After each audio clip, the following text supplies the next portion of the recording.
let's get right back into it. Zig, you had something that you wanted to say from before the break. I sure did. To hitchhike on what Linda had to say, I completely agree about living the way you're talking about, because people won't always believe everything you say, but they will always believe the example you have set for them. And when you do everything with integrity, then you can always come through in shining colors with those people. Francis Fukuyama, a Japanese scientist, said about trust, and that's what we're really talking about here, that he could measure the level of progress in a nation itself by the level of trust in that nation, and certainly in corporate America and in the home. The same thing happens. So Linda and I are sure on the same page on that one. You know, it's interesting, the root word of integrity, if you remember high school math, integer, and an integer is a whole number. So the root word of integrity means whole. And I think that what's interesting is we talk about what you say and what you do. And if you're saying one thing, doing another, you're not whole, you're divided. You got these two parts. And that's what creates this discrepancy and breaks trust when they see us saying one thing, doing another. So, well, let's talk about the ramifications of having integrity. What do you get? You know, there might be people watching today saying, okay, so what do you really get when you act with integrity? What are the results of it or the benefits of it?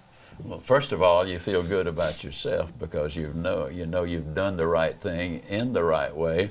And so, as I mentioned earlier, that removes any guilt possibility. But it also enables you to focus on the future and not have to worry about something you've done in the past. So many times in our society today, people have been taught, that, everything is relative. Which is ridiculous. Some things are absolutely right, some things are absolutely wrong. The people at Enron, they were relatively honest.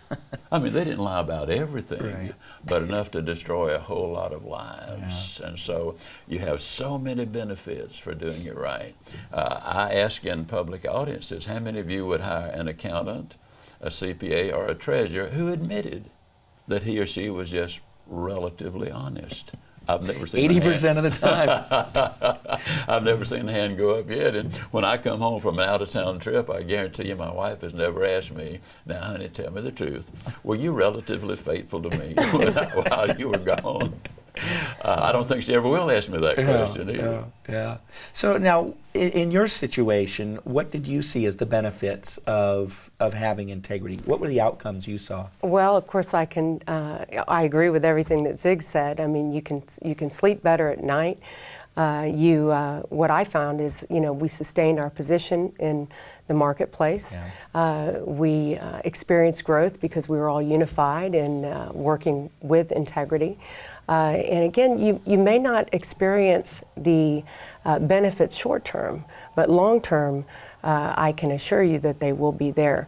And of course, I don't like to focus on the ramifications of not acting with integrity, but of course we see it and every day and hear it on the news with leaders of well-known companies that have not acted in integrity, and the sentencing that's coming down on those individuals.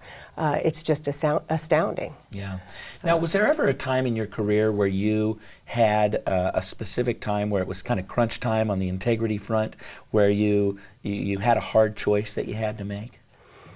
Probably the best example for me personally, particularly in a sales organization, is when it comes to individuals acting as integrity, that are employees that have appeared to be loyal for years. I had an individual that was with me for many years, a top performer, top producer, produced, he had a book of business about $50 million, which to the bottom line was a significant amount, hundreds of thousands of gross margin. And I became aware that this individual was buying clients and being dishonest in many ways, including expenses and other areas.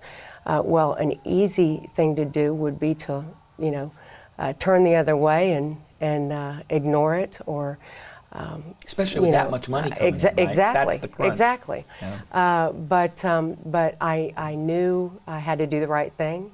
I knew that if I wasn't consistent, again, in my role as a leader and what I'm trying to create as far as the culture was concerned in the company, that I had to act on it, and I did.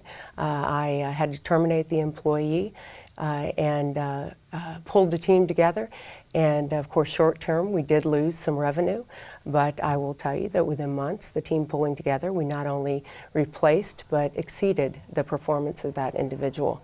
And that individual has today come back and apologized for what he had done and thanked me for providing that leadership and doing the right thing. See, that's the amazing thing that most people don't understand. Here you were with this decision. Do I stay with the money that's there? What if we don't act with integrity? We'll lose it. But what people don't realize is that when you do the right thing, the outcome is such that it's never as bad as you think it's going to be, and you end up coming back and going further and further. And most people just don't realize that.